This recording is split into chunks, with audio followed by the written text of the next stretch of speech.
Greetings, I'm Dr. April Jones, Department Chair of Social Work at Tuskegee University, College of Arts and Science, Department of Social Work.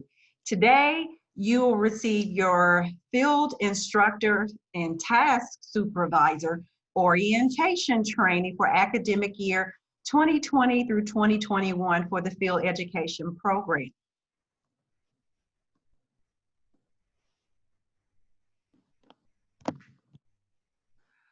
The orientation agenda is as you see on the screen. We will talk about the social work department overview.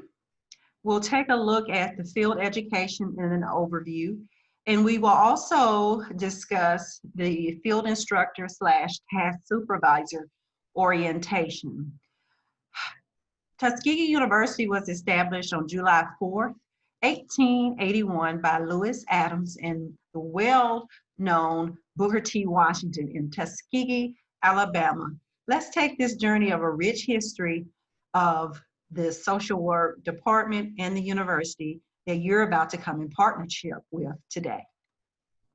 The social work department history is as follows. It was erected in 1970 by Dr. Rufus Johnson, who was the department chair from 1970 to 1974, where he led the program into its very first accreditation from the Council on Social Work Education. After that, Dr. Francis Taylor, the chair, came along in 1975 up into 2006, where he led the department through many accreditations, reaffirmations, and also he erected the minor in social work before his passing in 2006. Many years of service, and he passed the torch on to an alumni, Dr. Catherine Gale, who was the chair from 2008 to 2016. She was a licensed clinical social worker, and under her leadership, the department began to engage with the Title IV-E subcontract, which is a child welfare subcontract that helps educational programs to develop their programs centered around child welfare. Then came along, after her departure, Ms. Martha Smith, who was faculty member and stepped up to be interim chair from 2016 to February 2018. And under her leadership, she took the department through the accreditation reaffirmation for the 2017 academic year, where the program was reaffirmed with a progress report. After her departure, Ms. Fabrio Holston served as interim chair from March to June 2018, until my arrival came. Ms. Holston is a longstanding adjunct faculty who served under the leadership of the second department chair, Dr. Francis Taylor, many years ago. She has a rich history with our department, and we're glad to have her. I came along in July of 2018, along with around the same time that Dr. Lily McNear, our first female president, came along. So it's an honor to come in around the same time that she did. And since being there since 2018, and last month marked my 2-year anniversary, I have led the department into many upgrades of a solid program. We've incorporated 21st century learning with mixed and virtual reality simulations to help students prepare prior to field placement and to prepare for real world practice with an actual client that comes in the form of an avatar that's a trained and licensed, that's a trained actress and licensed social worker or psychologist. I've also adopted study a semester abroad. We've had our first student to study a semester abroad in Australia, was very much so a success. And then of course, COVID-19 has hit, and we are still doing virtual study a semester abroad, virtual service learning abroad, which we'll be doing a project in South Africa this May. COVID-19 canceled our trips last May. And we will also have virtual internship abroad for students who wish to do so. I also have brought along in 2019 the best BSW program, a ranking 5th in the state. And we were the only HBCU, and that's historically Black college university, in the top 5. We also incorporated MOUs, so Memorandum of Understandings with graduate schools for TU students only. So earmarked or designated scholarships, partial or full, and some with assistantships for our students to matriculate on to graduate school at low cost or no cost to them. I also brought along new course electives. One I'm very proud of is social work with military and veteran families, in which most of my career was in healthcare and over half of that in the military clinic, serving in mental health and family advocacy program. I also brought the ability to have remote courses. Of course, COVID-19 has taken us into remote courses. And then with the accreditation reaffirmation progress report was lifted under my leadership within the first round of the progress report. So what does this mean to you? You have a solid program with rich history of advanced generalist practice students that you'll be receiving for field placement. Social work faculty and staff, allow me to orient you. If you haven't visited our website, you may go to just Google Tuskegee University Department of Social Work, and you'll get to see all the faculty-friendly faces on the website. So we have the Dean of the College Arts and Science, Dr. Chapatna Prakash. We have the department chair, myself, Dr. April Jones, and I'm a licensed master social worker. We have the field director, faculty liaisons, and staff. Currently, our field director position is vacant, but you will be introduced this semester to the new field director, and we're going to be happy to onboard her in the position. We also have currently on faculty Dr. Maya Martin. She's a licensed master's level social worker and has her DSW. We have Ms. Fabio Holston, who's a licensed bachelor social worker and holds an MSW. And we have Ms. Dakara Daniel, who holds an MSW, and all bring rich experience from child welfare, mental health, policy, substance abuse, criminal justice, healthcare, and digital technology, and so much more. And we have the wonderful, illustrious Ms. Denise Fitzpatrick, our longtime secretary, who started under the leadership of Dr. Frances Taylor, who's been here 30 plus years. So she's seen many decades of educations and students who have crossed the pathways of Tuskegee University Department of Social Work. Our mission. I won't read this all to you, but I do want to give you a summary and key points. Basically, the Department of Social Work, we pride ourselves in having a quality and top-notch premier social work program that has prepared the students you will receive for advanced generalist practice with a focus that promotes social and economic justice to enhance human and community well-beings of these keywords we all know: individuals, groups, families, and communities. So we look at the macro, the meso, okay?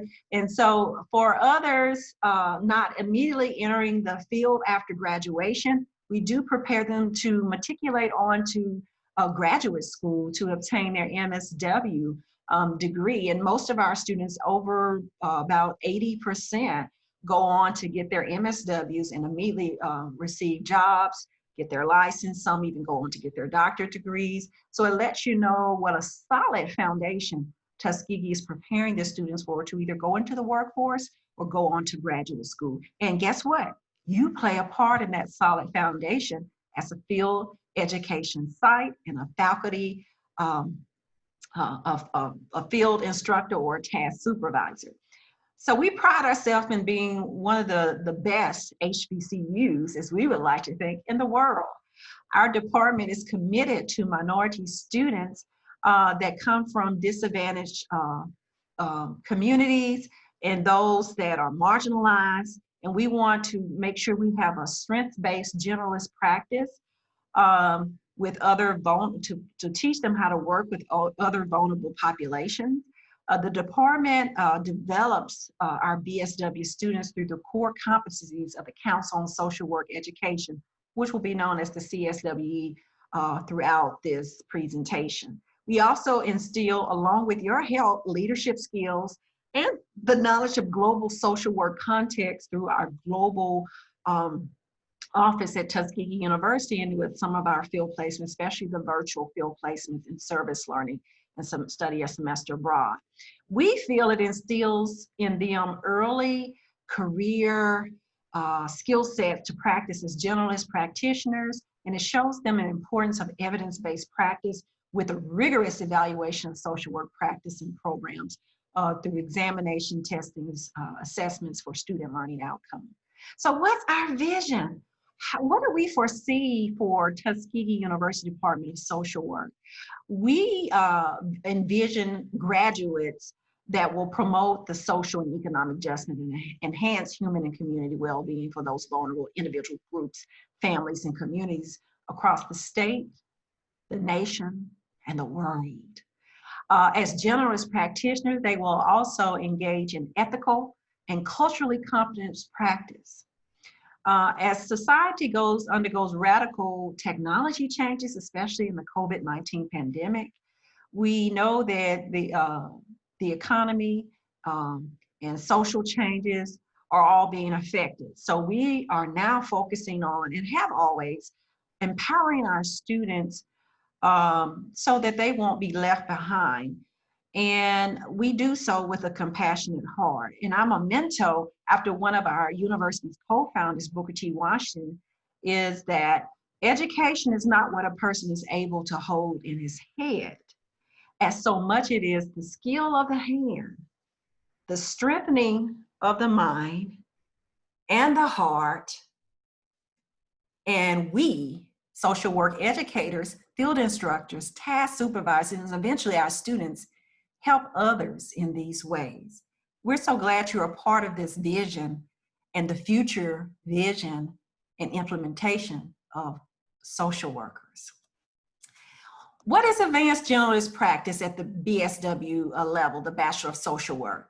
Basically, it is technically defined as a diverse practice with diverse individuals, families, groups, organizations, and communities, grounded in liberal arts, which we're in the College of Arts and Science, and looking at the PI, the person and environment framework. We use scientific inquiry, ethical principles, and critical thinking and practice at the macro, meso, macro levels. We engage diversity in practice and advocate for human rights and social economic justice. This program at the advanced generalist level recognizes and builds upon the strengths and resiliency of humans for general practice at the baccalaureate, and master's programs are required to implement the 9 social work companies per the Social Work Council on Education EPAS 2015 standards. And we'll be talking about the EPAS a little bit sooner. We're going to the second phase of this training. Wow, already we flipped to another part of this comprehensive training. Field education, what is it? If you're new, what does that look like? If you look at the circles here, we have in the backbone of all of this is the social work program, and you're going to learn how we support the student and the agency. You see the student and the agency overlap here. So, but after the social work program, the next circle is the agency, then it's the student. So the program pours into both, but the program supports the agency to equip the student to go into practice or further on to graduate school. So field education, as reflected from the Council on Social Work Education, includes these 3 components: the social work program, the agency, and the students, in order to be an accredited program and to graduate students for practice. We can't do what we do without you. So again, thank you if I haven't already said it. Some key terms in this presentation, some you've already heard: Council on Social Work Education, acronym is CSWE. It is the accreditation body of all social work programs in the United States. The key component of the accreditation program, in my opinion, is that it produces the educational policy and standards called EPAS, EPAS 2015. Those will be changed in a few years, or just about every 8 years, those get updates. Right now, it's competency-based learning, which we're going to talk more about as it's focused with the 9 core competencies. Of course, you know about the National Association of Social Work, NSAW. And one thing, there were 2 things relate to field education. We take part in looking at section 1.04, competency of practice. That's how you help us adhere to NSAW standards, and also the standards of practice. As students come to your agencies, you're going to be looking not only at the CSWE EPOS 2015, but also the NSAW standards of practice to determine, would I trust this student to work in my agency with clients? And what level are they at? Beginners, midpoint, or independent? The field education is the signature pedagogy of all social work programs, and it's quite new. Social work education has evolved. Just think, in 2008 was the first time that field education was incorporated into social work education, with revisions in 2015. That's when the EPOS standards came about. The social work education field as a learning experience actually started 1969 through 1991. Then social work education had learning outcomes that came about just in 1994. And then the EPOS came. It got started in 2001, and then 2018, we really put a stamp on it. 2015, we revised it. And now in 2022, as I told you, every so 8 years, it changes.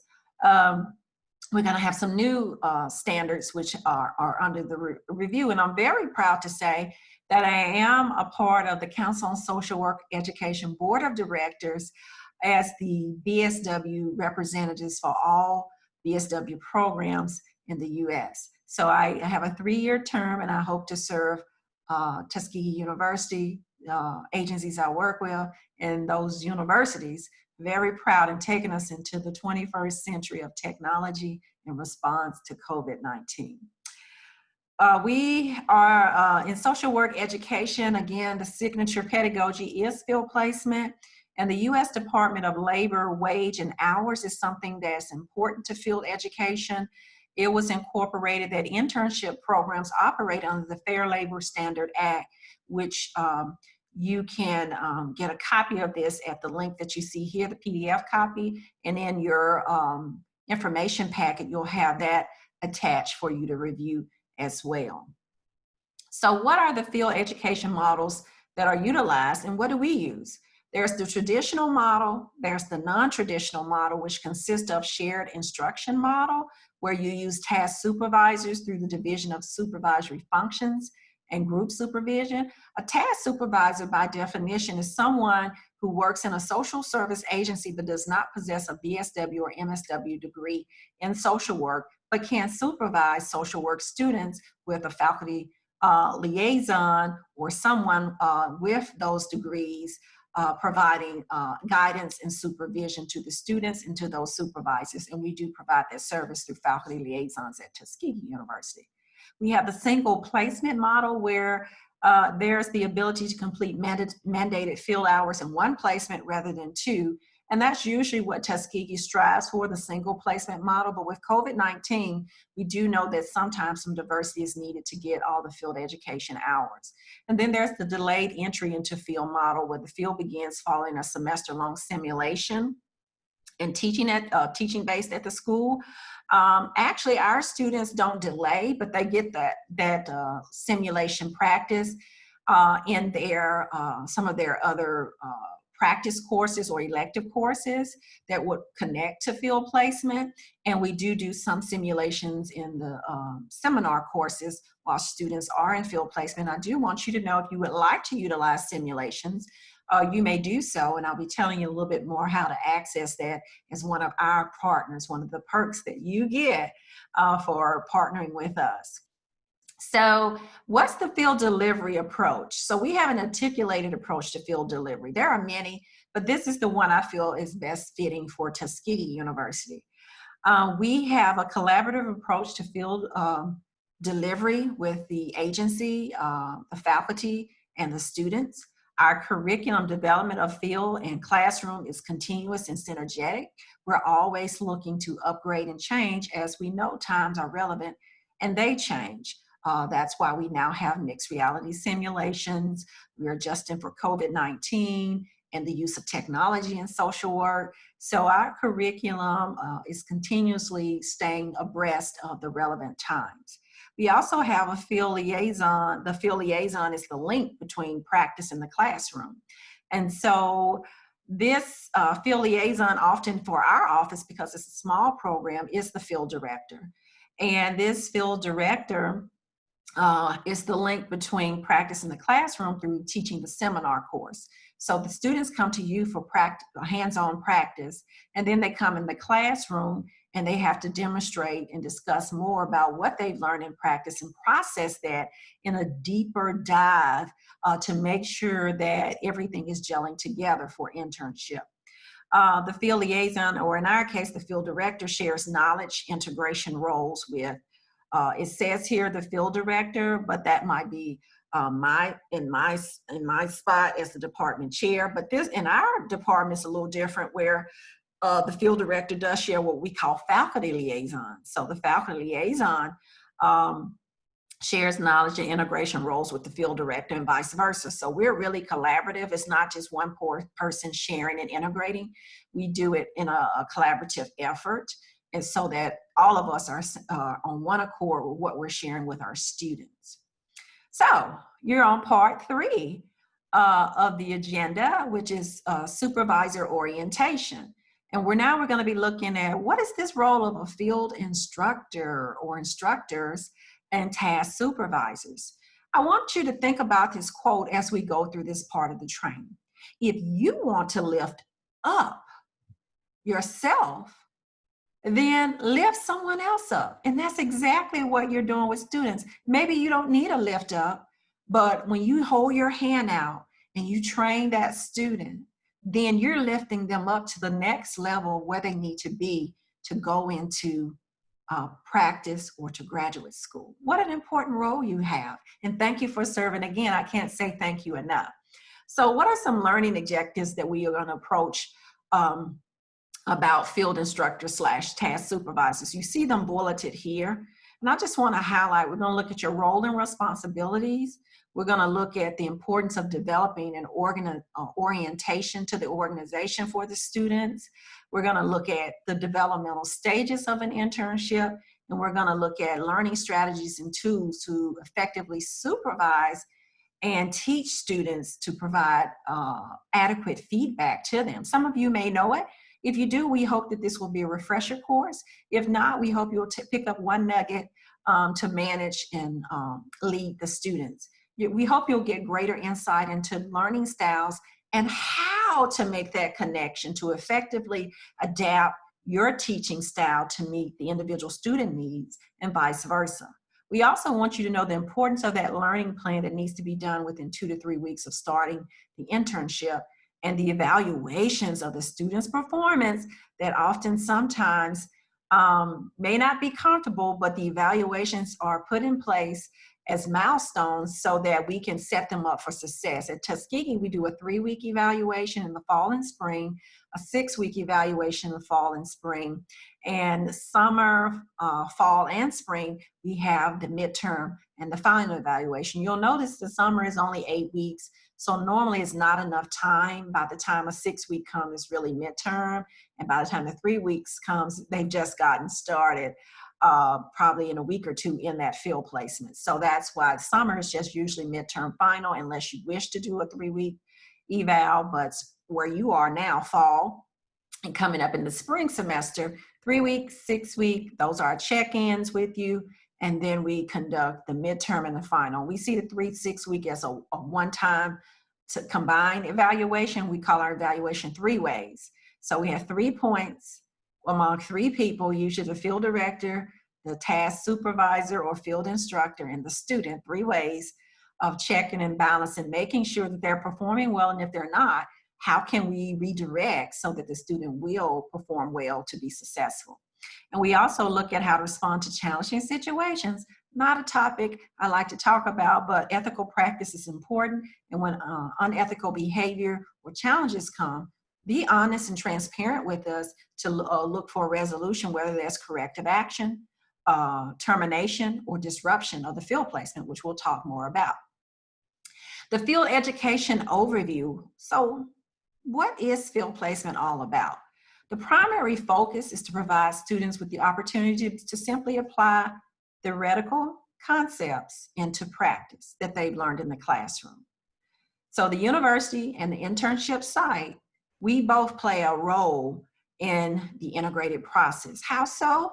The field instructor or task supervisor in the internship site where you work provide hands-on learning experience and teaching supervision for the integration to occur. We can't give them beyond the simulations of real-world experience, and it's nothing like walking in that office or virtually meeting that real client, not coming in the form of an avatar, to practice those skills.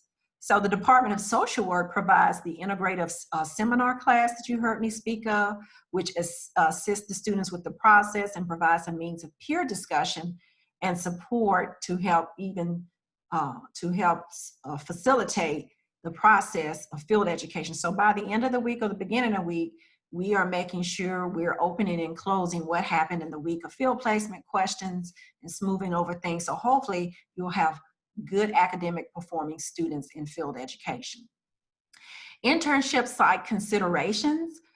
So the field education office, we have to determine whether a site meets the requirements of the Council on Social Work Education for BSW students. Basically, that is determined upon the supervision that's available, BSW, MSW, or other degree.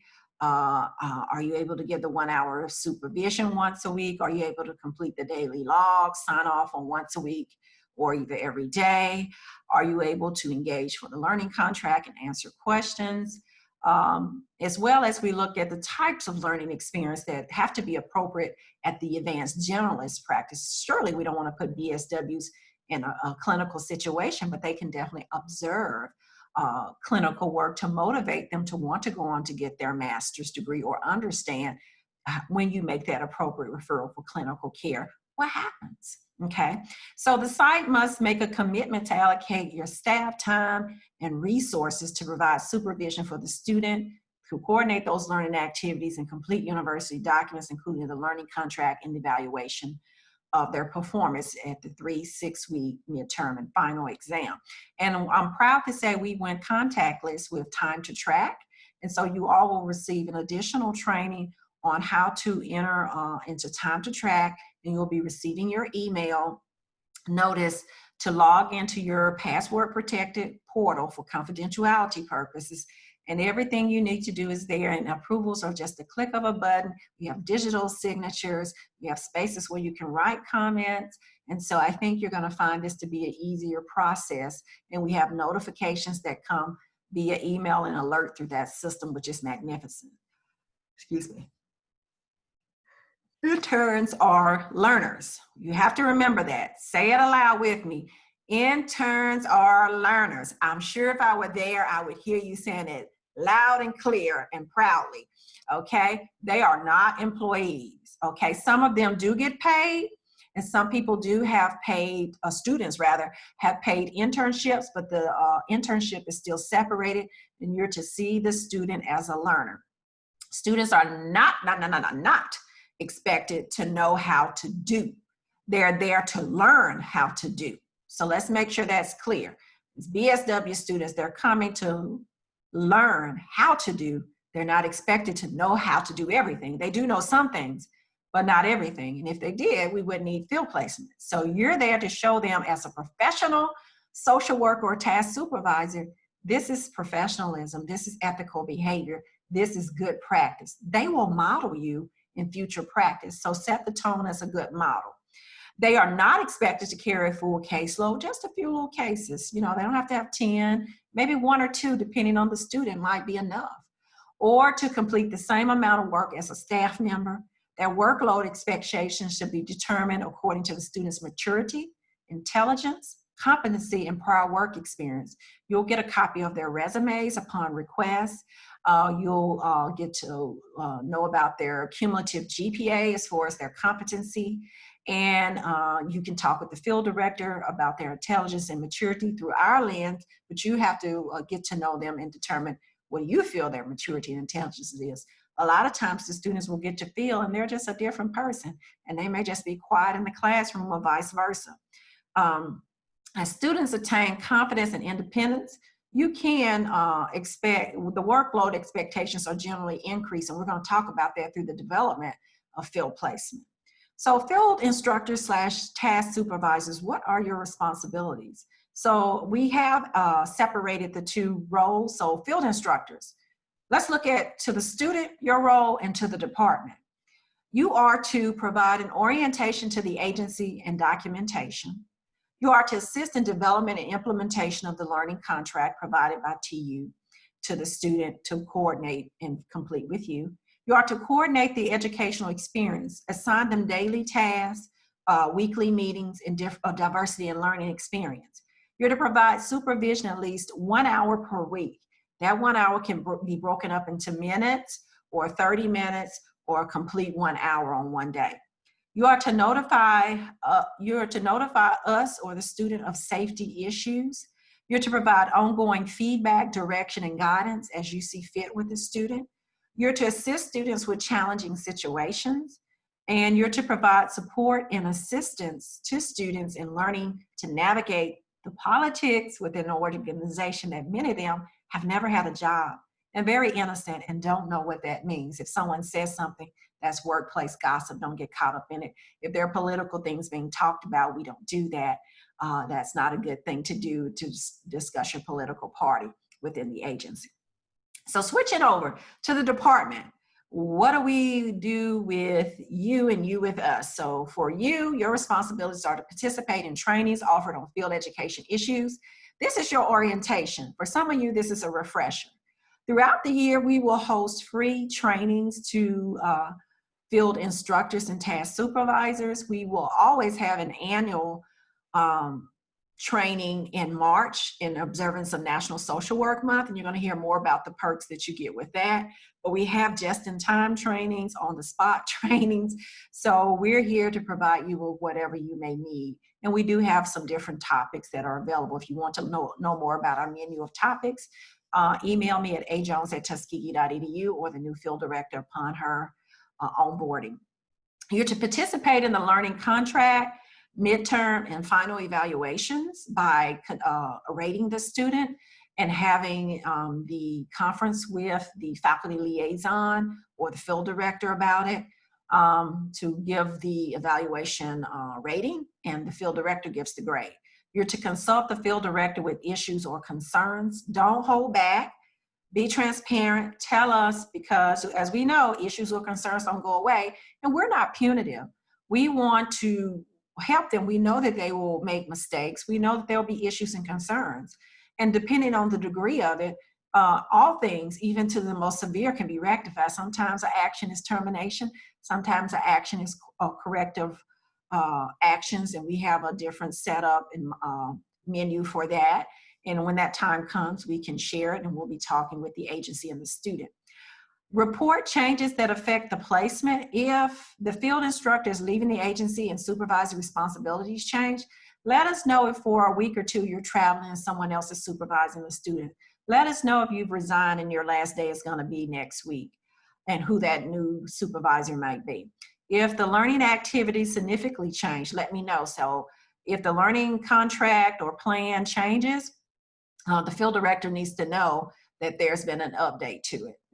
If there are concerns about students' performance, let us know. If we don't take care of that performance issue now, it will bleed into our profession. And we don't want that embarrassment on our hand or that detriment to that client or that going into an agency. Complete, sign, and return all field-related forms, assessments, and documents on the due dates, and you'll get reminders through Time to Track. So task supervisors, what is your responsibility?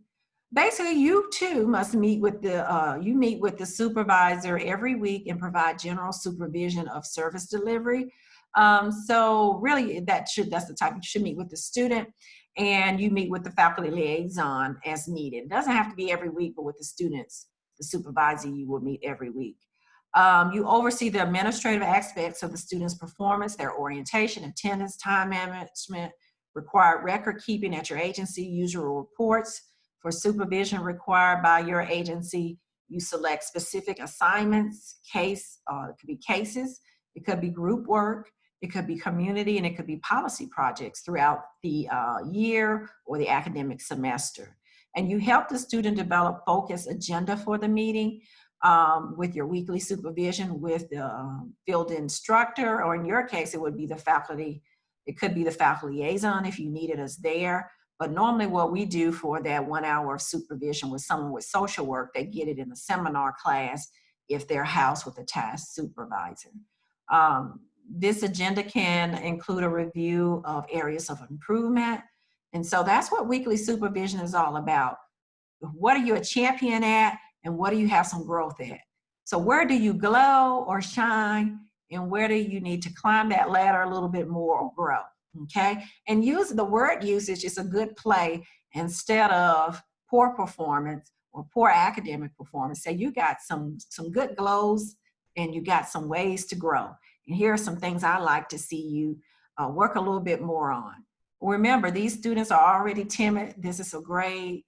This is near the finish line. So we want to be careful with our play on words. So looking at both the task supervisor and field instructor, you need to develop the educational contract or learning plan with the student. And when you do that, you identify the educational objectives. We have a pre-populated form, and then you get to add some additionals that are catered towards your agency. You need to plan assignments, and assignments would be tasks for the students. Who are they working with? Who are they shadowing? What conference are they attending? So they need a weekly schedule, and some people do monthly schedules, so it's up to you. And the roles and responsibilities of the student, the supervisor, and the field instructor need to be clear.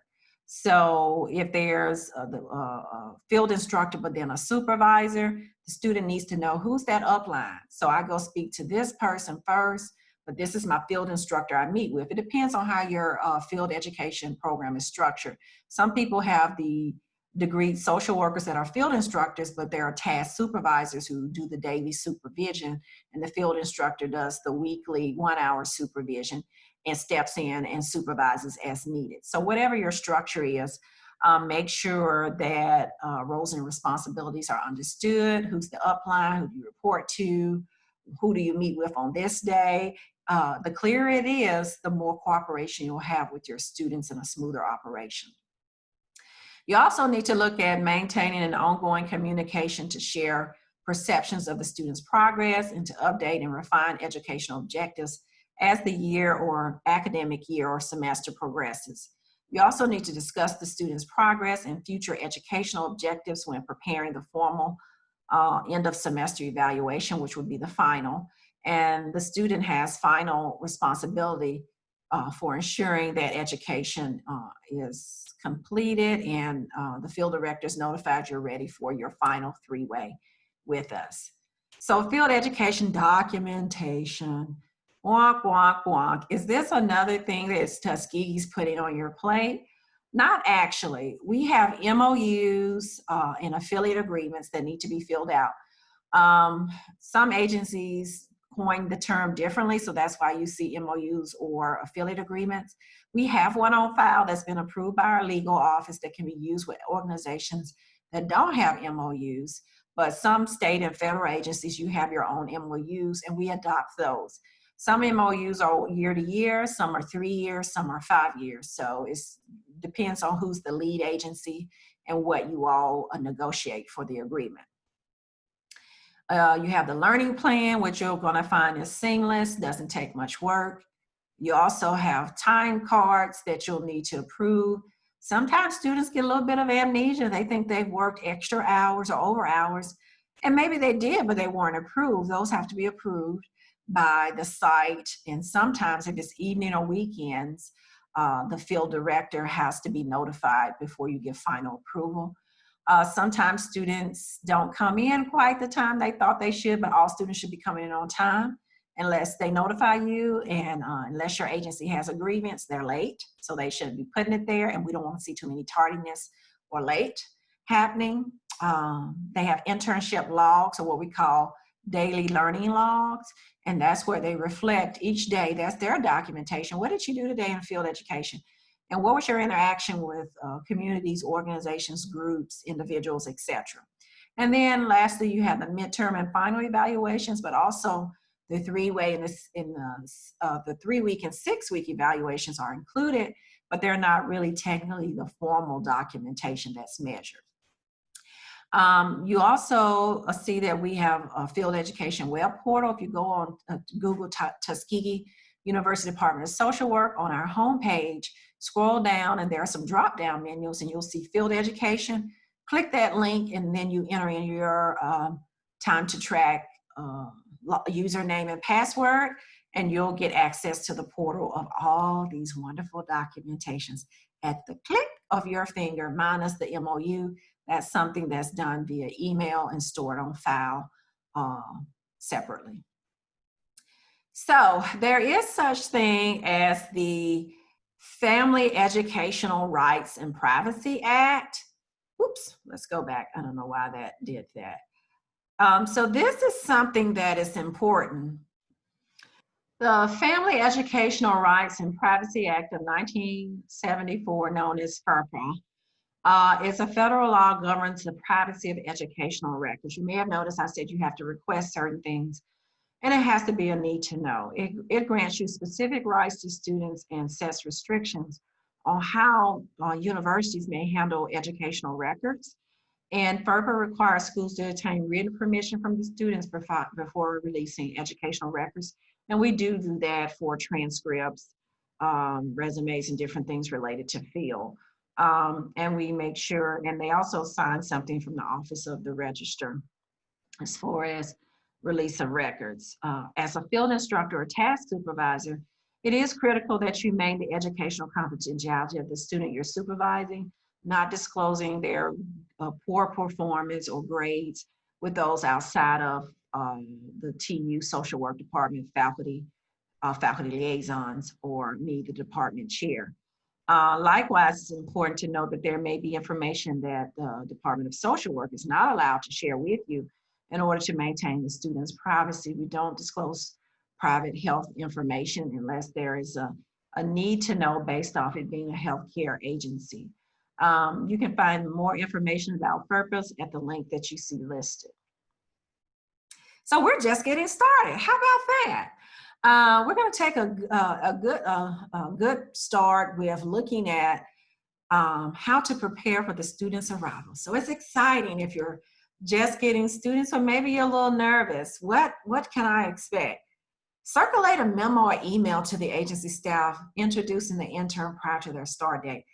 Guess who's joining us as a social work internship or a BSW intern? And help orientate the agency to their students. So upon arrival, they're expecting them, and we hope opening them with smiling and professional faces.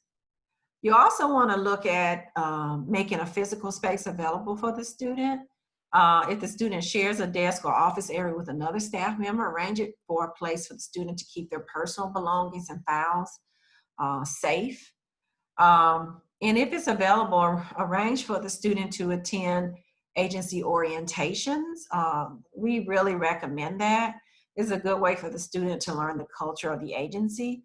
Many students or many organizations always have a new employee orientation that we recommend the student go through. Orientations not only give the students the basic information of the organization, but provide a great opportunity for interns to meet other new staff members. So the internship site orientation per the Council on Social Work Education must be provided, and the orientation not only should acquaint them to the organizational structure, but as also orient them to the programs and services offered by your agency, and allow the student to understand the context in which their tasks are to be accomplished within the organization, making a clear connection. The orientation must also provide the student with an understanding of the culture of the organization, the expectations such as dress code, approved uses of the technology, and through the orientation, the student is provided with information that will guide them and sets the stage for a successful internship for both the student and the field director. You don't know how to be successful unless you know the rules of engagement. So that's very important. What do you do and don't want them to do? What are restricted areas, etc. Okay, the intern orientation checklist. During the first couple of weeks of internships, the students are becoming acclimated to your internship site. So the first and second week is kind of orientation, getting to know. So you're doing we have an orientation checklist that highlights some, not mandatory, but some of the initial tasks to assist you with getting the student acquainted and feeling welcome to your organization and settling them into their role as an intern. Feel free to add additional tasks that you feel will benefit the student to this checklist. The checklist will be emailed to you prior to the start of the internship, but now I think we do have it available in time to track when you go to the social work website. Field assignments. So learning plans. Know that they will periodically change. You'll have to review them to change because maybe your assignments will change the availability. Documenting hours and tracking of time, that's a daily time card that needs to be done. And then weekly logs or the learning logs is a summary of the learning and is considered their client documentation per day, okay? So the learning plan, why is it so important? I remember back in the day when I interned, I had to do a learning plan. I hated that learning plan, but it guided me through the learning process. So the 2008 and the 2015 CSWE competencies have outlined, and you'll see in the next slide, how the learning plans are centered around the non-competencies of social work education. And that how it guides the students' learning in the internship as well as their performance evaluation. So the learning plan for BSW students is centered around these competencies I've been mentioning. And the BS students will focus on generalist practice initially. And as the internship progresses, they'll move into more advanced skills. The formation of this learning contract is critical, as it will be used as the tool to guide the internship experience again, and expect that the field instructor or task supervisor will work together to develop this contract with the student that's due by the second week of internship, and will continue to be referred throughout the internship, reminding the student of what you signed up to do. So what are those CSWE competencies? We have 9. Look at them here. Demonstrate ethical and professional behavior, number 1. So what is that? What does that look like in your agency? What do you consider professional, unprofessional? Give examples. What's ethical and unethical based off the NSAW Code of Standards of Practice? Competency 2, engage in diversity and differences in practice. We want them to engage with students, clients, and coworkers of different ethnicities to learn about diversity in practice and in thought. Competency 3, advance the human rights and social, economic, and environmental justice. How do you advocate for the vulnerable groups? And who are those vulnerable groups in your agencies, in your clientele? Engage in practice-informed research and research-informed practice. If it's just observing research, looking at surveys, peer-reviewed journal articles that relate to a task that they're doing, that's engagement in informed research and practice. Engage in policy practice, reading your policies and procedures and connecting how that relates to the practice at your agency might be a good way to engage in policy practice. Engage with, so 6 through 9, the key word is they have to engage, assess, intervene, and evaluate practice with individuals, families, groups, organizations, and communities.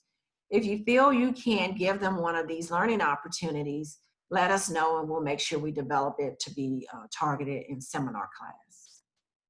So learning goals consist of the knowledge to learn, the skills to put into practice the knowledge you have learned, the ethical values and principles being instilled in these students at the practice agency, and using the professional use of self within practice, not whom they would like to be at 5 o'clock, p.m. after work, and research, how to do research to help your client. The learning objectives are basically looking at practice behaviors of these students, the strategies they use to practice and that you will use with them to show them how to practice, and the method of evaluation and assessment of the objective outcome. The learning plan was created jointly, or is to be created jointly, again, by the student and field instructor or task supervisor. Please, please, please remember that students will need your help in identifying specific duties and activities they can include in their plan related to your organization. Please note that the field instructor and task supervisor and students should sign by the second, and I'll push it to the third week of internship, usually in the summer by the second week, but fall and spring, at least by that third week that they begin with you. They're to submit to the field director the time to track, and it's to be approved and signed and returned to the student and the field instructor from the field director, which will happen in time to track.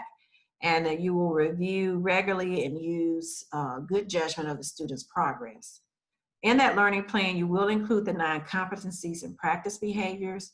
The plan will list activities specific to your agency to practice or demonstrate practice behaviors. And in essence, the learning plan is like creating a job description for your intern that's helpful in the process. And really, you can create a job description. What's the intern job description? That would be really cool to walk in orientation saying, this is your job description. And from this, we're going to be creating our learning plan or agreement for this semester. How cool would that be? But if you don't have that, the learning plan can serve as the job description. So by the end of the semester, all of these competencies and practice behaviors must be met. So the learning plan, what does that look like, Dr. Jones? I hear what you're saying, but tell me more about what will I do to construct this? The learning plan as an example here is learning. Let's look at learning competency 1. Identify as a professional social worker and conduct oneself accordingly.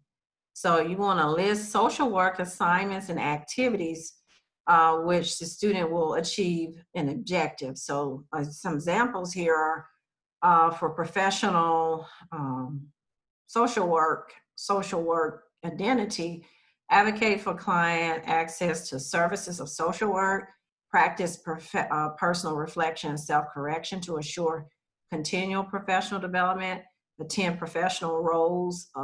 professional roles and boundaries, demonstrates professional demeanor and behavior, appearance, and communication, and engages in career-long learning, okay? And use supervision and consultation appropriately. So a learning plan example could be the student will advocate for client access to the services by an activity as evidenced by an outcome. The student will practice professional reflection and self-correction by an activity as evident by an outcome. The student will attend to professional roles and boundaries by an activity and as evident by an outcome. And this goes on and on, just showing you that you would write up those examples and tack on an activity and an outcome. So the student will demonstrate professional demeanor and behavior, appearance, and communication by adhering to the dress code as evident by their daily dress, okay? Just to finish out one for you. So yay, we've made it to the part of supervision and looking at the field instructor and task supervisor's role. So I want you to think about this quote from Booker T. Washington. Few things can help an individual more than to place responsibility on him and to let him know that you trust them. So as a supervisor, you have some responsibility placed on you. Someone trusts you to supervise these students. But you have to let the students know as they grow that you trust them to do their internship assignments. So what's your supervision style? There are many free supervision and leadership style quizzes out there, but know thyself. So many of us get into practice and we don't know our supervision style. Is it authoritarian? Is it laissez-faire? Is it a compassionable supervision? Or is it a synergetic supervision? Take a look at each of these areas I'm going to pause for a moment and just let you look at these areas. And as you read them, notice that it tells you the ultimate responsibility for the member and some of the areas where the supervisor style may create some different types of a performance. For instance, if we look at authoritarian supervision, it's based on the belief that members require continuous attention because they're often undependable or immature. Basically, because people will attempt to work as little as possible unless someone monitors them carefully. Because members cannot be trusted to fulfill their task, the supervisor must check on them frequently. The supervisor is ultimately responsible for members' performance.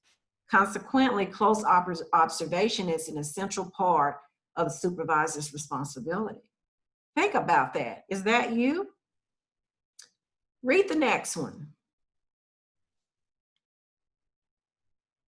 Laissez-faire supervision is based on the desire to allow members the freedom to use their talents and skills in accomplishing job responsibilities. This philosophy of practice is often articulated as hire good people and then get out of their way. As a result, members view supervision as an admission to failure. That is, as something to submit to when they encounter a situation they are unable to handle on their own. Is that you? Do your current workers see you that way? Companionable supervision. Take a moment and read that.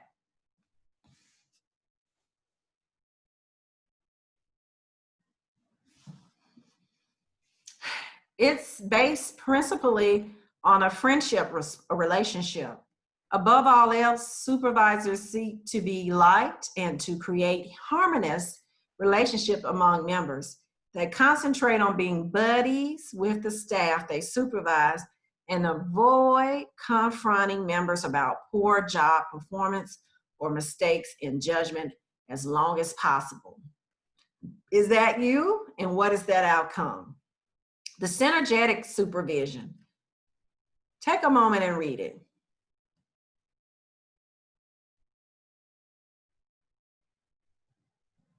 It's a cooperative effort between the supervisor and members that allows you to affect the joint effort to be greater than the sum of their individual contributions. So supervision in this approach has a dual focus. You want them to accomplish the accomplishment of the organizational goals and support of the staff in the accomplishment of their personal and professional development goals. This approach to supervision emphasizes the identification of potential problems early. The supervisor and member then jointly develop strategies to prevent or ameliorate problem situations, and the supervisor is dedicated to assisting all members to enhance their knowledge and skills, which can lead to advancement within the organization and profession. Is that you? And what's the effect on your employees and interns? Neither one of these are right or wrong. It's just your supervision style. You have to know, is that you? And what are the outcomes? And now we're going to make the connection of how is that you fits with the intern that you have. So supervision during internship requires that the student receive at least 1 hour of social work supervision during the internship as a refresher. The requirement is in place to ensure that students can understand how they work and are involved and how they are involved in what context fits into the organization values and principles of social work in practice. Also, the BSW student supervision requirements include that someone who possesses a BSW or MSW degree, and they must have 2 years of post-BSW or MSW degree experience to be field instructors. Task supervisors can have a degree otherwise, and someone from the agency or from the university must provide supervision for 1 hour that has a BSW or MSW degree with that requirement. So initial supervision meeting topics, professional etiquette. Take a look at some of these things you can discuss with a student, just to highlight a few. Behavior and attitude, quality of work, use of time, NSFW codes, Making them aware of conduct when they're interacting with you, others, clients, collaterals in the agency. Discuss your standards. Security is important. Please go over that. And confidentiality, the very, very importance of that, including your policies and procedures for technology at the agency. Go over social media, including any policies related to personal use at the site, client confidentiality and privacy, and accountability for students' own social media presence. We let them know that they are not to put anything on social media about their internship related to the client. They can say, I love Sunnyshine internship, but they can't say at Sunnyshine internship, I talk with Miss Sticky Wicky, pray for her because she has a lot of kids and no money. Can't do that, okay? So the initial supervision meeting also can conclude with, include training on technology for clients, inform students of unwritten rules that apply at the agency. We all have those. Give the student immediate constructive feedback. If they say or do something that's inappropriate, don't let it linger, but do it in a professional and discreet manner. If you fail to provide immediate and clear expectations and feedback, that results in difficulties at the placement and may result in undue harm to the client or disruption of the student. If a student is dressed inappropriately during counseling sessions with a client or some type of client interaction, that should be addressed immediately with the student by the field instructor with clearly stated expectations of the student to follow. And if you don't find it's corrected, you have to ask more than several times, notify the field director to step in to correct that behavior. Time management is very important. Make sure you inform the students of your expectations with their time management. Set them a work schedule, including arriving and leaving time, the duration of their lunches and breaks, schedule time off. And students are, if they accrue extra hours, they can actually cash in hours for emergency leave that may be related to COVID-19 or leave related to just them being ill or maybe needing to take a day to do something. We don't expect leave to happen too often, but it is allowable. Go over that dress code, telephone protocol. Now we have to say Zoom or teleconference protocol, use of shared space if they're sharing it, and use of the agency supplies as you see listed here. That's very, very important that you set the tone in the beginning, that initial supervision meeting for the first week there or the first day, all these things. And make sure they get something tangible in writing to remind them, or perhaps there's something they sign off on. I'm not sure, but make sure it's something they can always reflect back to if they forget. Oh, excuse me. The daily supervision, what occurs from day to day with supervision by the supervisor? Here are some bullet points that include but are not limited to what you should do. Identify those tasks, activities, and relate them to the learning objective. Supervise, monitor, and evaluate that student's performance and task. And you're looking at that through their daily logs as well. You may look at it daily or weekly to sign off on. Assist them with understanding agency policy and procedures. Identify and provide resources within the agency to assist students in completing their requirements.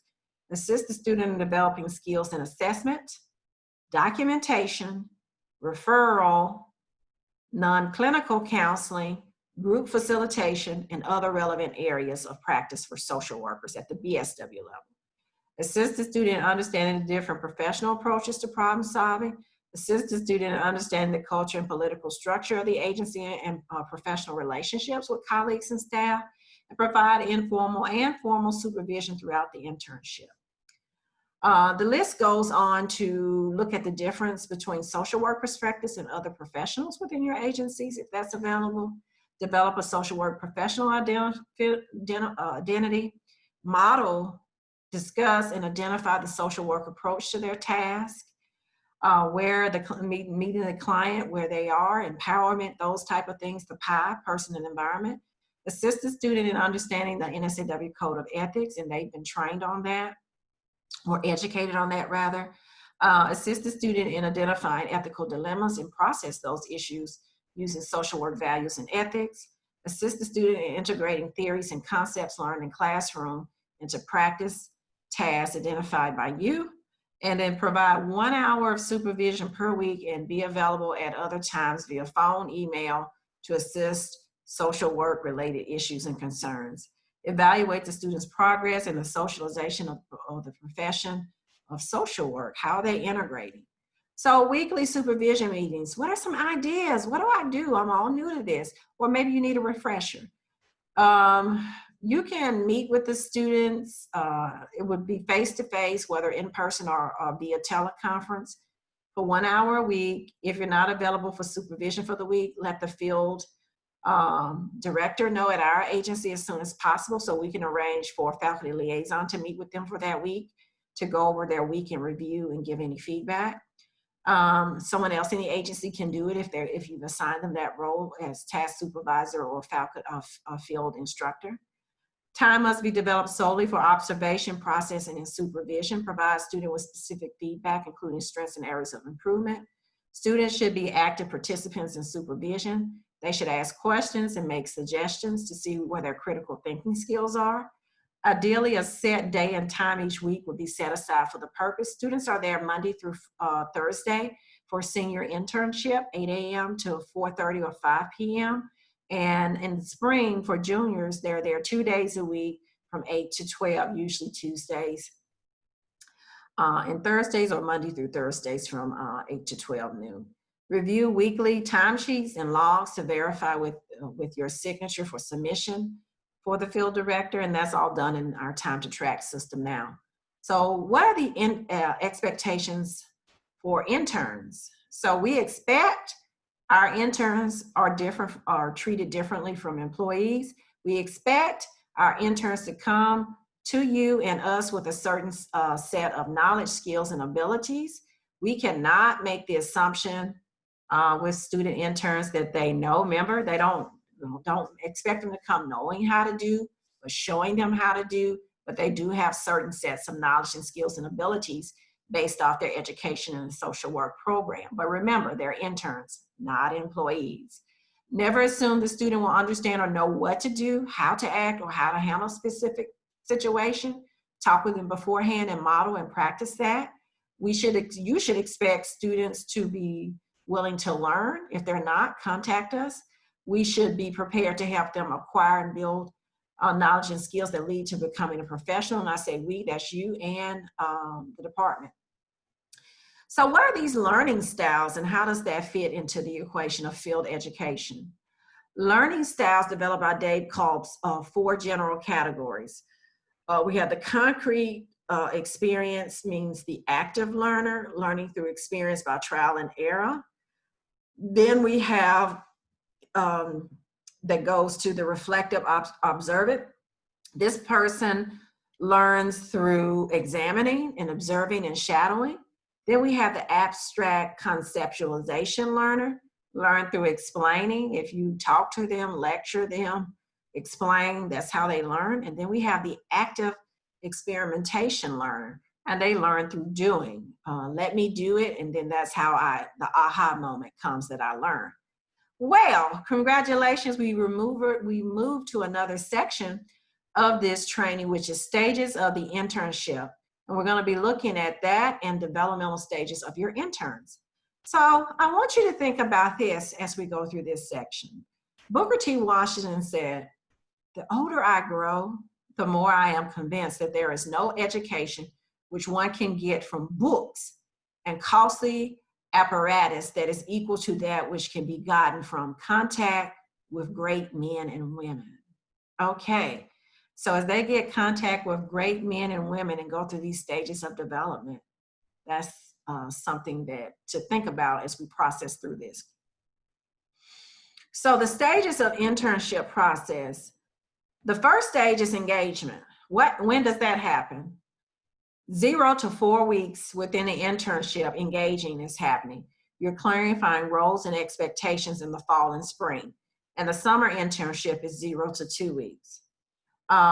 Either semester, in this stage, there's concrete and reflective approach to learning. So think about those learning styles I just talked about. That's where they are. In the middle stage, the second part of this maneuvering stage of development, In 5 to 8 weeks, there should be more open discussion.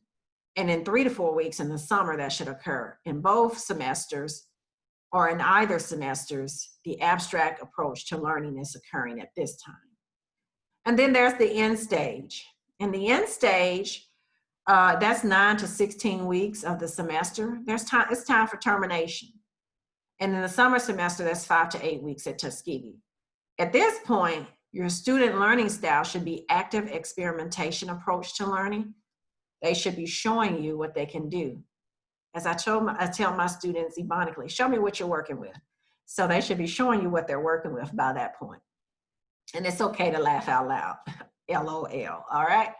So intern developmental stages, so where are they? So the role of the field instructor, when you're developing these students through their internship, students typically go through these developmental stages as they progress through the internship. These stages are shared with the students, and they are encouraged to reflect on them as a part of the journal assignment and the field seminar course that we have.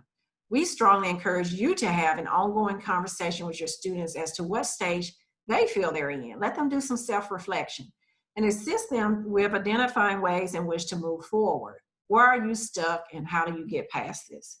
The following information will provide you with additional information regarding stages and suggestions for the role of the field instructor. So let's go. So here we go. In stage 1 of the developmental stages of interns, there's anticipation. Can you imagine what it's like? My very first internship as a junior, or my second one as a senior. So there's some common feelings and questions the student may be asking themselves. They may have some anxiety. It might be some excitement. Is that what if stage? What if, or what can I really do this? How will I juggle my life with my internship? Many students are working, they're parents, maybe they're not sure the internship seems overwhelming. Am I up to the task? So during this stage, what can a field instructor do to help with this anticipation? Review and discuss that internship checklist to clarify their roles and responsibilities as students and what the staff will do. Give the student immediate constructive feedback if they say or do something that's inappropriate, and praise them when they do something well. Share unwritten rules within the agency, provide that positive feedback in an effort to begin development of confidence. Be open to discussing student fears, and complete that learning plan in the very first stage here, because that's going to help with the anxiety and knowing what they're going to do, and it's going to boost that excitement. So stage 2, the delusionment of the student. The student may feel some disappointment in the internship if they're not doing what they thought that they would be doing, aka the honeymoon is over, and it is what it is. This is what it is. There's difference between students' expectations and the reality that becomes more apparent in the internship. So a lot of times with BSWs, they get let down, especially if they're there with MSWs, that they don't get to do the clinical type of stuff, and they're eager to do that, but that's motivation to go on to graduate school. The student may be challenged by relationships or policies and procedures in the agency. So make sure if you see them struggling cognitively to understand that you facilitate the learning of that, because that's important to a successful internship. So what is your role? Constantly meet for supervision and address issues as they arise. Recognize this is an important part of the internship, not a reflection of your agency or your skills as a supervisor. They're students. They're going to make mistakes. They're going to learn. You're going to see them grow. You're going to see small growth, medium growth, and large growth, depending on the student. Listen to them and help them gain perspectives on their situation, and take care not to engage in therapeutic relationships with them, which we often can do as licensed social workers. If they need counseling, we do have free counseling online and in person on campus. Challenge and encourage the students to learn from experience and discuss ethical implementations of experiences. So stage 3 of this development is confrontation. Here with the student, it offers the opportunity for growth professionally and personally. You help them to understand the mismatch between perception and what's the reality between the client or the agency. You clarify what the concerns are and how to address them, and you reassess goals, expectations, and support systems. So you're keeping it real, you know. Can I, just tell them, can I keep it real with you? Let me talk to you about this. Can I be transparent? So your role is to provide suggestions for the disillusionment stage. Support the students as they address concerns, role model appropriate behavior for confronting issues professionally, address inappropriate or unprofessional behavior ASAP, and if the student displays inappropriate or unprofessional behavior constantly, inform the field director immediately so that we can take a course of action. So stage 4 is competence. At this point, they maneuver to a point where the student's confidence begins to grow. You're near the end stage. So they begin seeing self as less of a student. They begin to take on challenges independently. They increase confidence and comfort making decisions. The field instructor role is to acknowledge growth to increase confidence, to begin to treat students as more of a professional, and to allow students room for decision-making skills to put to use while providing guidance and support as needed. So ongoing integration model. So we went through the stages of development. So how does this model involve the process, processing the following questions with the students? So when you look at integration, what was the purpose of the work involved? What are the knowledge, values, and skills used in the situation? How were the elements used and why were they necessary for effective practice? How can your use of the knowledge, skills, and values be improved in the future? Or questions that are help with ongoing integration modeling of students. So here we're going to begin to talk about the evaluation and feedback to students. So we're coming to the finish line of what you do with the students. And if you need to pause at any time during this presentation, please feel free to do so. I want you to think about this quote from Booker T. Washington when thinking about evaluation and feedback. Nothing ever comes to one that is worth having except as a result of hard work. And how do we know you've done hard work or good at student learning outcomes? Through evaluation and feedback. Evaluating the student performance, basically you're responsible for using our 3-week, 6-week midterm and final, along with the supervision daily and weekly, to evaluate these students to make sure that they're developing practice skills and helping them understand how to present this professionally within the standards established by the Department of Social Work, Council on Social Work Education, and NSAW. There was a field education research study conducted that asked students what is most important to them in the type of supervision they received during internship. Overwhelmingly, the results showed that the students responded having a field instructor who is open to questions, available, and provides constructive feedback. So think about that as you supervise students. Guiding principles for evaluating students. So when you're evaluating students, again, keep in mind NSAW, CSWE, all the standards that they have mandated for social work education and practice, which you see listed here. I won't read them off to you, but you can review this in your leisure. And most of us are familiar with NSAW Code of Ethics, the standards of practice, and the competencies is something you'll have a training upon to get you more acclimated.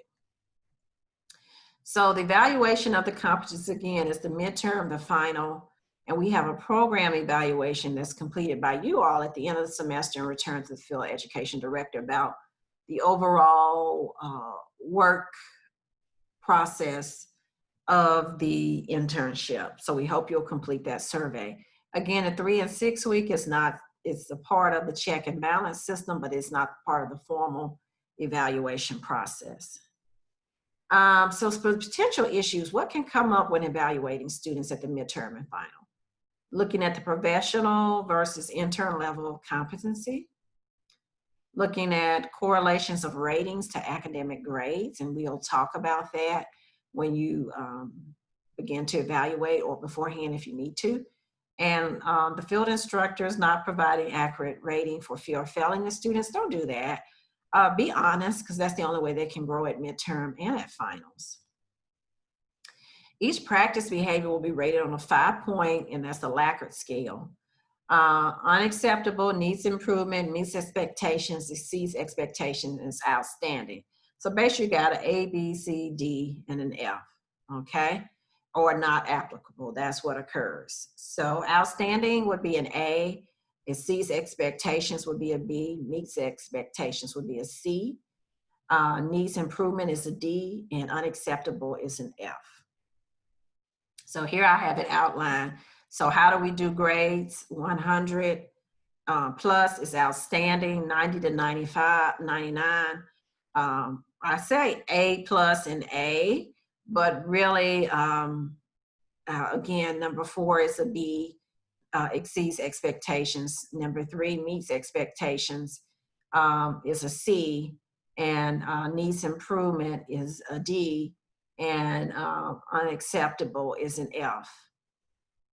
Students, if a student exceeds all expectations and needs no improvement, then that means they're perfect. So I would be careful with that one. They can be perfect in some areas, but I wouldn't expect to see it 100% that way. And NA means the student is unavailable or unwilling to experience a practice behavior. So evaluations, ratings versus grades. Basically, the final note is, do not be apprehensive about the effect your evaluation ratings will have on a student's final letter grade. You're given numeric, you're circling things that will calculate up to a letter grade. All of the scores for the competencies will be averaged to get the final score. And then we'll only weigh a certain percentage of the total course grade, because there are other things the students need to do. So a student could receive a lower grade on the evaluation and still get a higher cumulative grade from the course. So it just depends. So in conclusion, don't give ratings to your students based off what grade you think they should or should not have. If a student fails the field practicum or internship course, it's because they did not successfully complete the course requirements, not because of your ratings. And it's better to repeat it and do it again now as a student than to get out in practice and have unethical practice because you didn't learn what you needed to learn as a student. Warning signs when looking at ratings and versus grades. All ratings are the same. Students get 2 in everything. We all have strengths and weaknesses, and evaluation should reflect this, but I am a firm believer sometimes a person can be constant. Too many or few NAs, the closer you get to the final the final evaluation, the less of this you should have. However, if a student has none at the end of the semester, chances are there's something wrong, okay? Don't need to have some NAs there at the final. Students' self-eval looks exactly like the instructors, and sometimes you are on the same page, so it could be, but it's highly unlikely. Both of you should complete separately the evaluation and compare them and discuss either then or at a later date prior to the 3-way, and just give me a summary of the findings, and it should be no surprises to the students. And if the student disagrees, that's the time to talk about it. The student gets 100% on their final eval. No student or professional is perfect. Every student should have at least one area they can improve. This doesn't mean a student can't give 100% in certain practice behaviors or competencies, but not everyone that they have. So what are the elements of effective feedback when working with these students? Make sure it's immediate, after the action or concern. Don't procrastinate on it. Make sure there's regularity happening. If feedback is regular, then expectation of the student is more open to discussion. Give empathy. If a student feels understood, they'll be more willing to accept feedback. I know that must have been stressful for you, but I would like to see you tone your voice down a little bit more with the client. So that's an example of empathizing.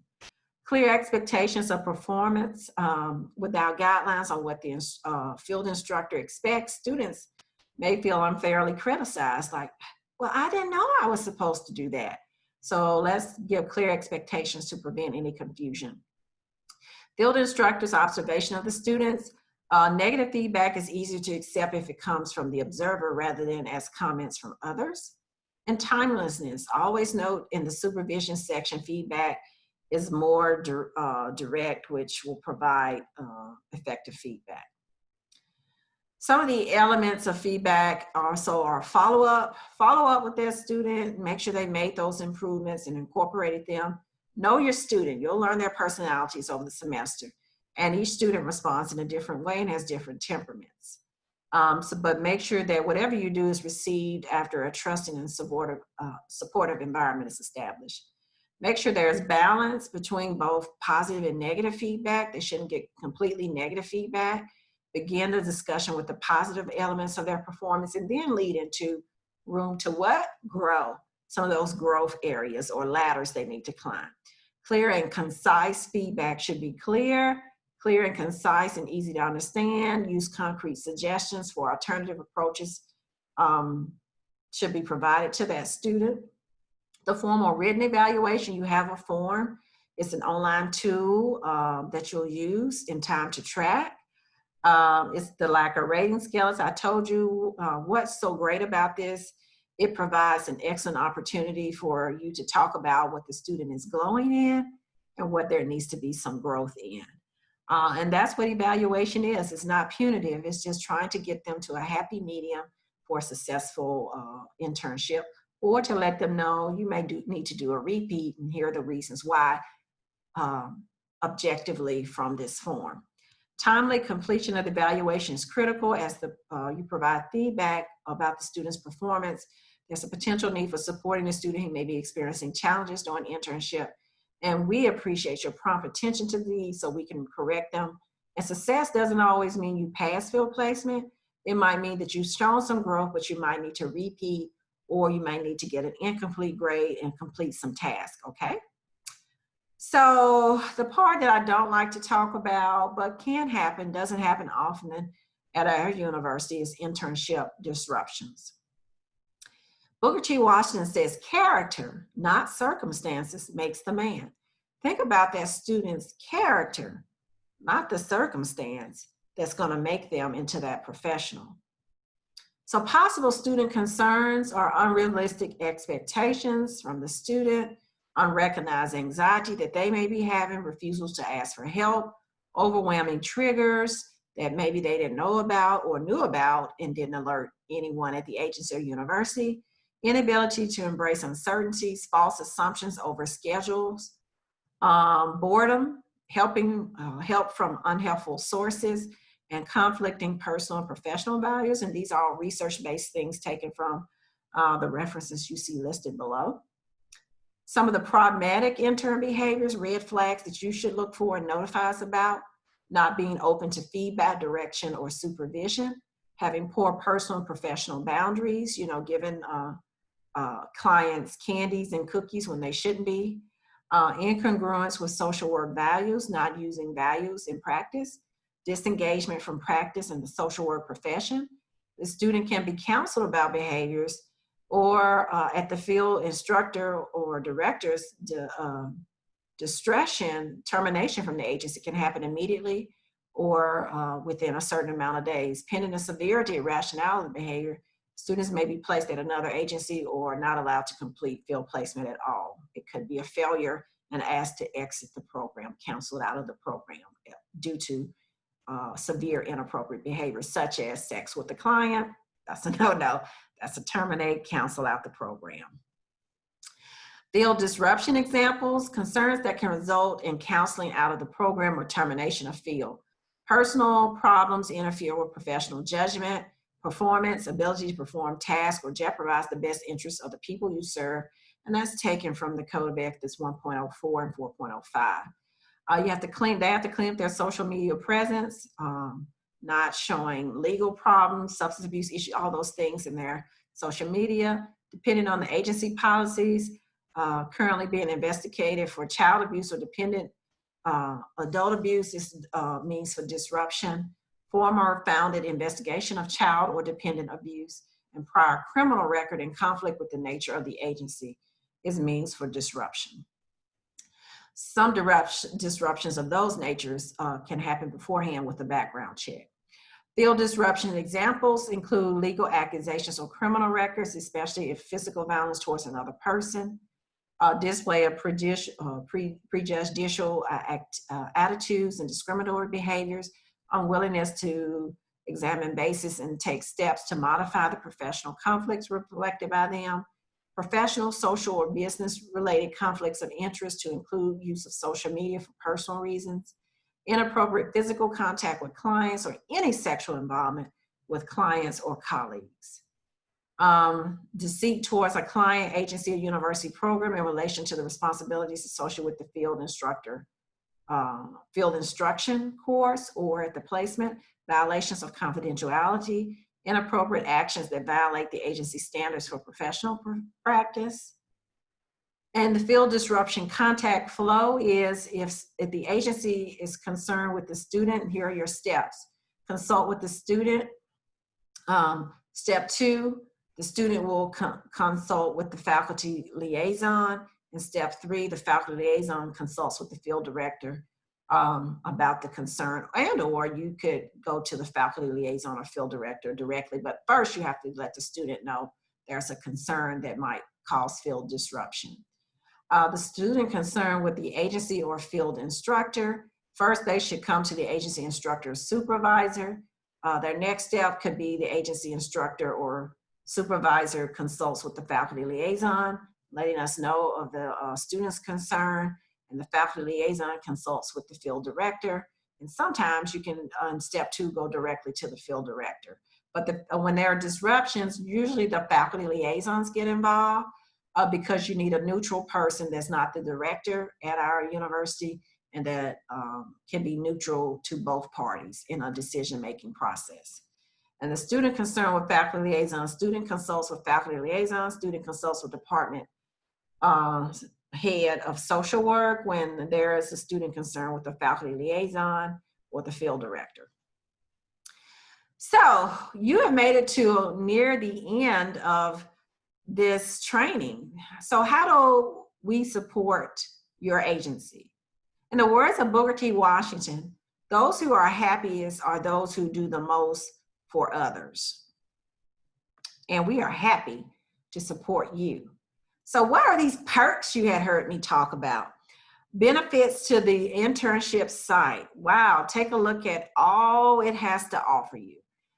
One thing, you having an intern provides stimulation for organization and staffs, as students tend to be energetic and idealistic, so it's bringing energy and synergy, we hope. They bring fresh ideas, we hope, to help with job fatigue relief at your agency.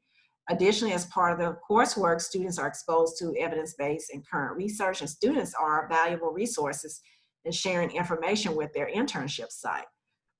Students provide services for the agency at no cost.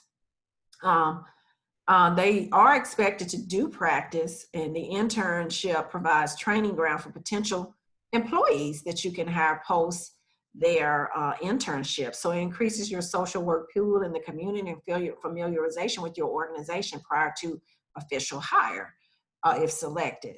Field instructors play a critical role in the formation of the next generation of social workers. Thus, the time spent teaching and monitoring a social work student has implications for positive impact on the community and society as a large. Okay, so those are benefits to you. Internship to site visit. During the internship, the field director will make a face-to-face or video conference visit and arrange for a phone call. That's how we support you as needed and by phone if needed. The site visits are held at the field placement location, but during COVID, more than likely it's going to be video or phone call with you just for PPE and protecting ourselves. During the site visit, the field director may meet with both the student and the instructor, field instructor or task supervisor, or meet with them separately. If it's sensitive information that needs to be exchanged or questions that need to be answered before speaking together as a group.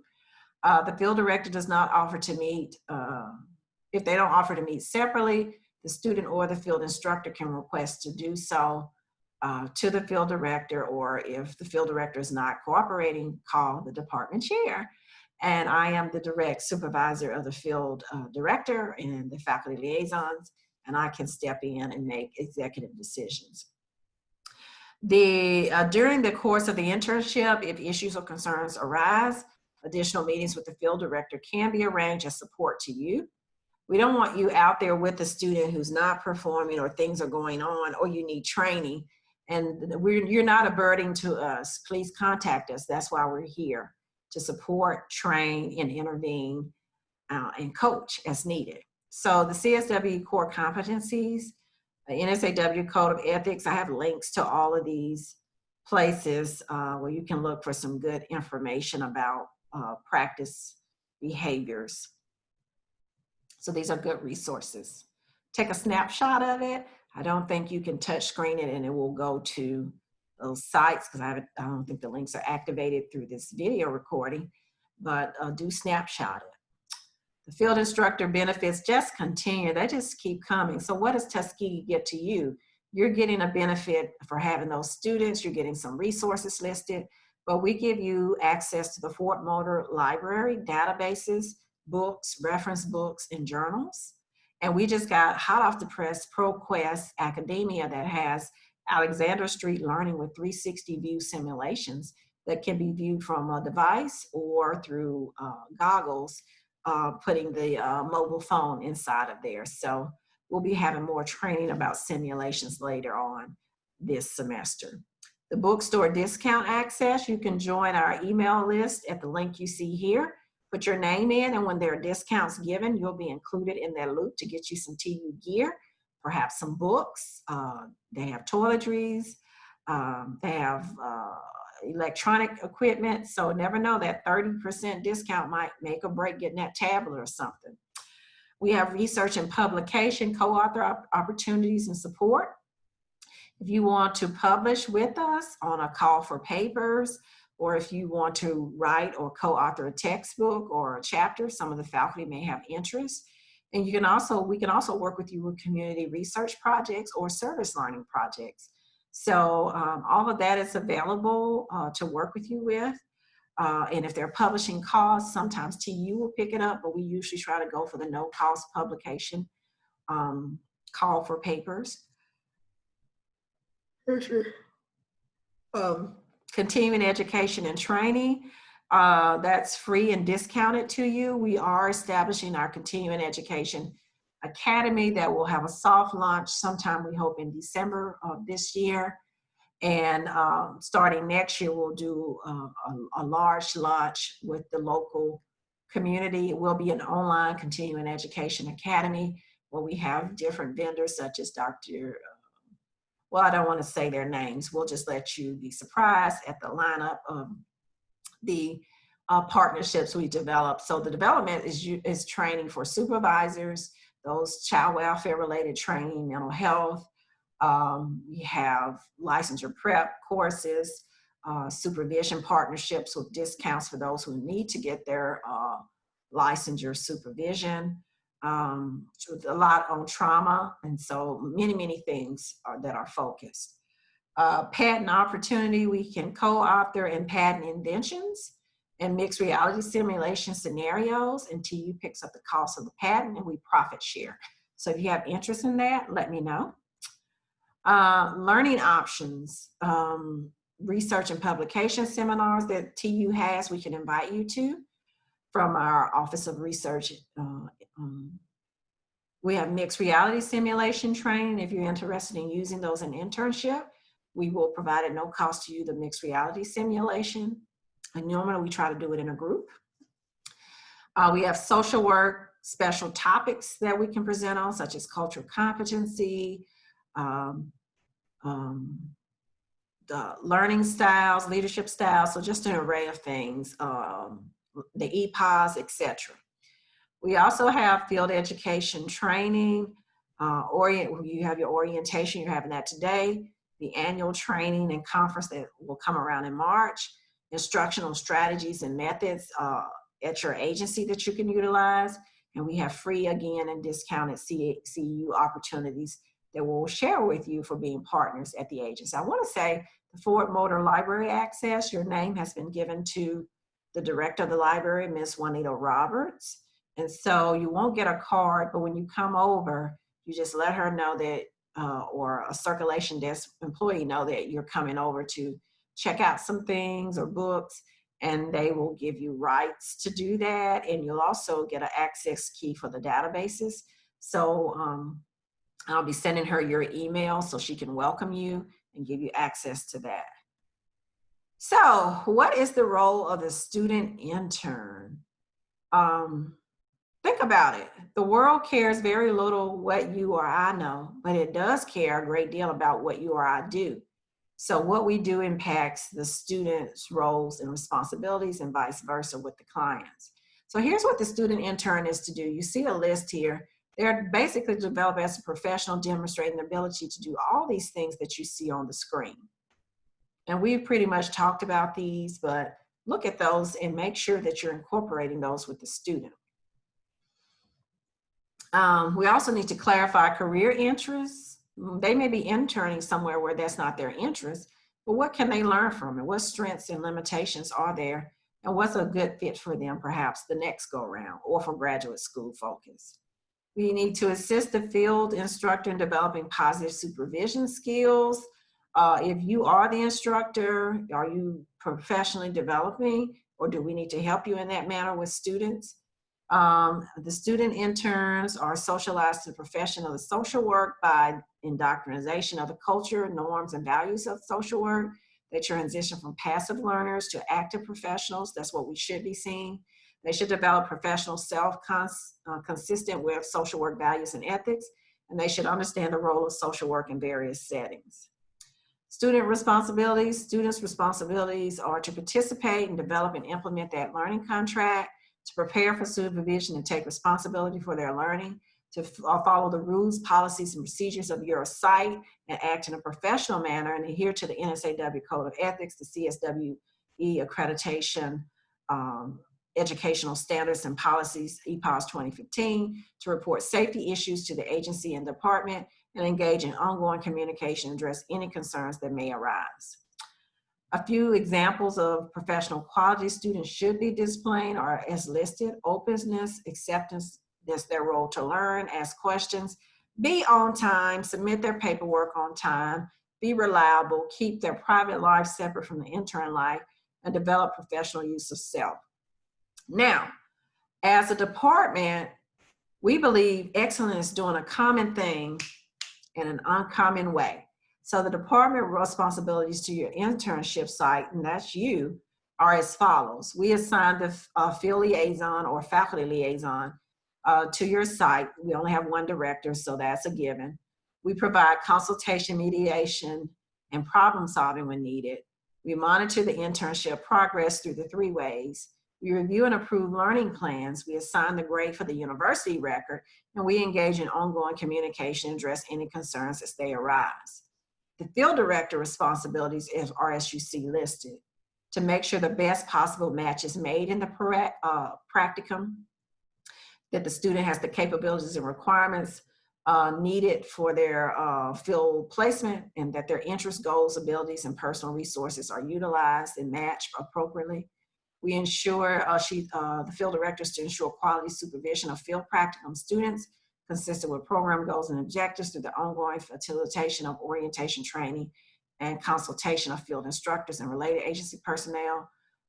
Develops field curriculum, teach courses, guide faculty liaisons, has to monitor logs, assignments, assessments, and attendance through the time to track system.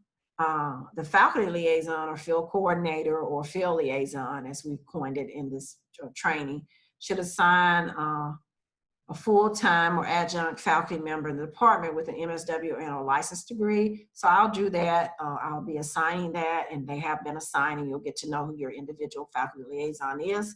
But your first contact is the field director, and the second instance is the faculty liaison. We assist with placing students as needed. Sometimes the faculty liaison will do that. Provides consultation, site visits, and remediations of students as needed, not always They're not always assigned to students, but for this go around, we will have that for the academic year. They're a part of the formal program admissions process, so they have screened these students and said that they are appropriate for practice, or at least we believe they are. They serve on faculty review boards for field placement grievance, which are usually because of disruptions. So the contact flow, always make the field director your first contact. If you can't get in touch with them or it's an issue with the field director, contact the faculty liaison to express concern. The next step, if you can't reach anyone, is the secretary, Ms. Denise Fitzpatrick. And if you can't get in touch with her, get in touch with me as the department chair. And if you can't get in touch with me, you may contact the College of Arts and Sciences dean or secretary. So everyone will know how to get in touch with me when it warrants my stepping in. I try to stay out of the mix and allow the field director to resolve the issues and the faculty liaisons to mitigate among each other. The flow chart is basically when in an event you can't get one or the other, start with that next step. Okay? So you've come a mighty, mighty long way, and this is a very comprehensive training. We're going to take a moment to look at the CSW standards for field education through the EPOS 2015. Booker T. Washington says we must reinforce argument with results, and that's how field placement does. We argue that you're ready, but how do we know? Is with the results through the educational standards. So students have to demonstrate competency by being informed by appropriate knowledge, values, skills, and cognitive and effective processes in practice. So there are dimensions of these 9 competencies, and the dimensions of competencies are necessary for learning and development competencies through the course of a program. So the dimensions are KVSCA: knowledge, values, skills, cognitive and effective process, okay? So do you have the knowledge through your learning? Have you incorporated those values of social work practice and implement them at the agency? Have you developed skill sets or showing skill sets of intervention, assessment, engagement, and referral? And cognitive and effective processes, are you thinking critically when addressing your clients and applying everything from your knowledge, values, and skills into the work of the deliverables with your clients? Behaviors, as defined, are a set of behaviors that integrate the dimensions of the competencies in a real or simulated practice with your agency is called a real practice. And these behaviors can only be demonstrated by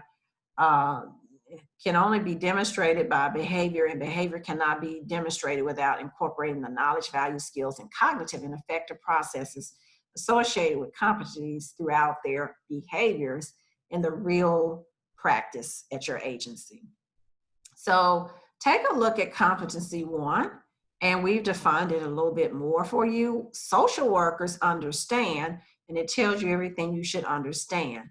And then it tells you also social workers also understand emerging forms of technology and ethical use of technology in practice for competency 1.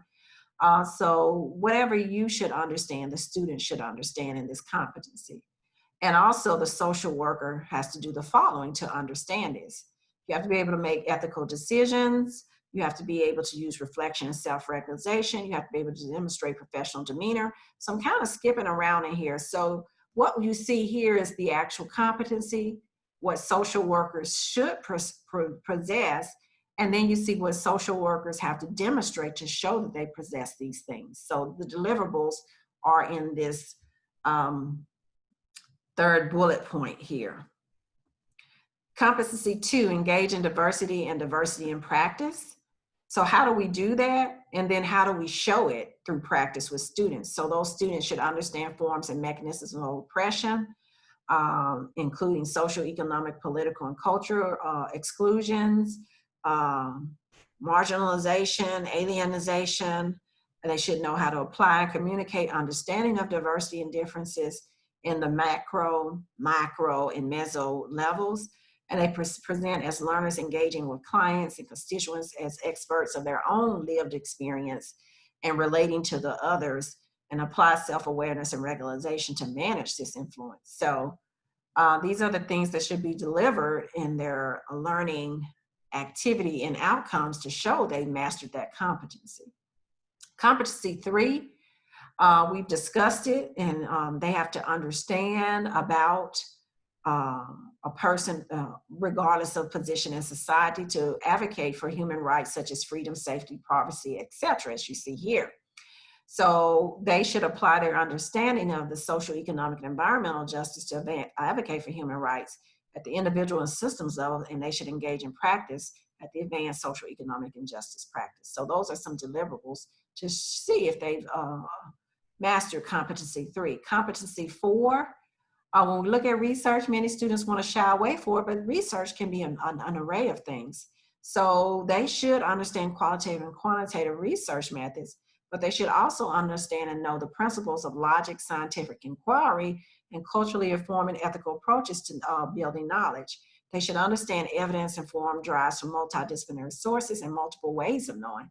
And they should understand the process of translating. So how do we know that they understand?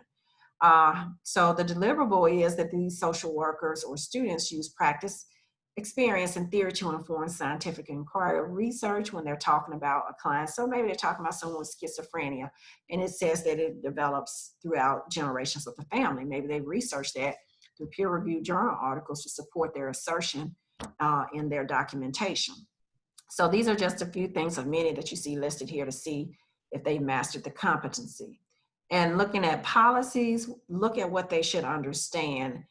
Social policies and service, history, implementation at the federal, state, and local levels. So how does money trickle down to your agency and clients? How does legislation impact what we do?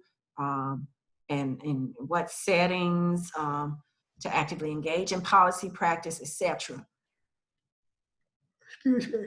So the deliverables are, they need to be able to identify social policy at the local, state, and level, and talk about the impacts, well-being, and service delivery, and how that has access to social services, and how social services and policies impact the delivery, and how they apply critical thinking skills to analyze, formulate, and advocate for policies of human rights, social, economic, and environmental justice.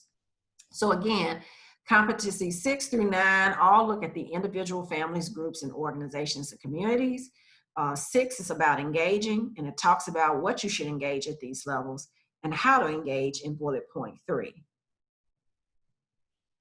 Competency 7 is about how you assess. After you engage, how are you doing the assessment of these individuals, families, groups, and organizations through this, what you should understand about assessment. And then how do you do it? What's the deliverables? Collecting and organization data, applying critical thinking, et cetera, as you see here.